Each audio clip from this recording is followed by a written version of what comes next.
here's Kurt, and this is all of the tapes that Legacybox, you sent them off, and then you got back all of this collection here as part of your order with all the stickers on them telling you there's nothing that can be done because due to heat, environmental damage, broken tape housing, whatever it is, unfortunately unable to convert it.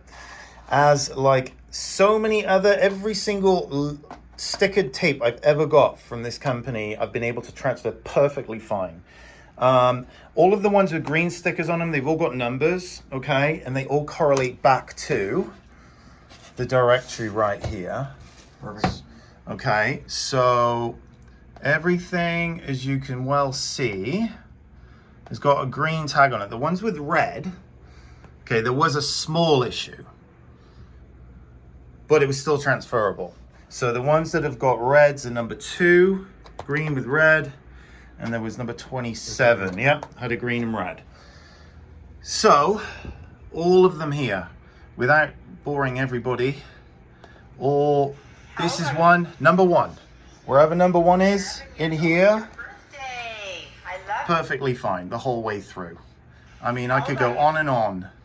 The one with an issue, fine at the beginning, but where the issue begins is further on. You see this little static line at the bottom, hold on, right here. Yeah.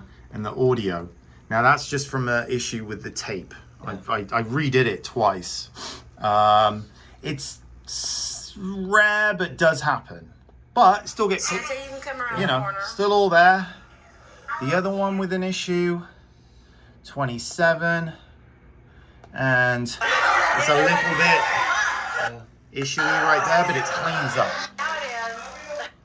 But as it cleans up, it's fine.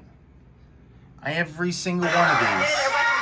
The rest of them, crystal clear, perfect, no problems whatsoever. So the question for Legacybox is why these stickers are on here. Is with every single job that I have to redo.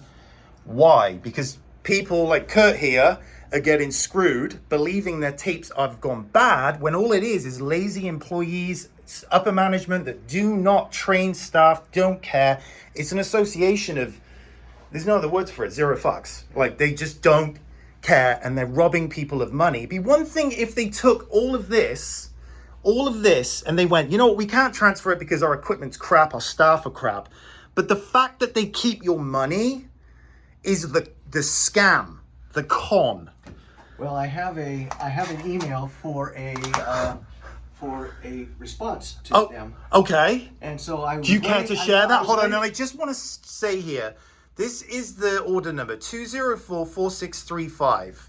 And these are your tapes. You sent them off. Yep. No BS here. Okay, so the email response being? Well, I'm going to respond to that. They sent me basically asking, how did I like my service? Oh, no way. They send you a follow-up email. Yes. So now that I have these and I can identify which ones have been, I'm going to respond to them and tell them, you know, basically, I want, you know, 30% of my, or, you know. No, I'd 100% refund, because I guarantee you the tapes that they did do was shit. Yeah. Compared to what I can get quality-wise. Yeah. But regardless, you should get a refund for every single one of these things, as everybody should, because if they're not trying it, and the thing is, a lot of these tapes were all the way to the end. No one even attempted to transfer them. Right. Because if they had transferred them, they would have been at the end, they would have been like, oh, there's clips, there's blips. No. Where the tape recording stopped back in 2006 or whatever is where it stayed. Nobody touched these tapes, and I will go to court. Like, yeah, just, oh my God, it drives me crazy, because not only are the consumers getting ripped off, but guys like us that do really good work out there and care and have conscientious business are getting priced out of the market because these assholes are advertising $6, $9, whatever the bargain rate is, and all you're paying for, I don't care if they charge you 50 cents, all you're paying is for a sticker, a BS sticker on there, which is a scam. They take all the tapes, they slap stickers on them, and they move on. And the staff reach out to me and they tell me what is going on there. And it's just a racket. It is an absolute racket. And the owners of the company, and I've got their little booklet with their muggy little faces on it. Anyway, whatever. Woo! no, because I have to listen to it constantly where people are like, wait a minute, they're like, oh, I've seen this deal, and I'm like, oh my God, it's a scam. I mean, why? Why is this happening? There's not a problem with any of these tapes. And these are the ones you didn't send off, okay? Yeah. Like any normal, reputable company should be doing.